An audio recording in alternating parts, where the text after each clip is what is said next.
মহানবী হজরত মোহাম্মদ মুস্তাফা সাল্লাল্লাহু আলাইহি ওয়াসাল্লাম মিরাজ থেকে প্রত্যাবর্তন করে কোরাইশদের সম্মুখে আল্লাহর সান্নিধ্য লাভ এবং স্বীয় ভ্রমণকারী ও মিরাজের ঘটনা বর্ণনা করেছিলেন।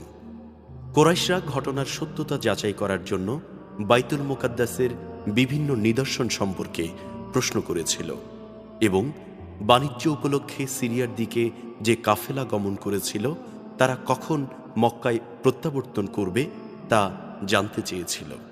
মহানবী সাল্লাল্লাহু আলাইহি ওয়াসাল্লাম উত্তর দিয়েছিলেন, তারা বুধবার মক্কায় পৌঁছবে।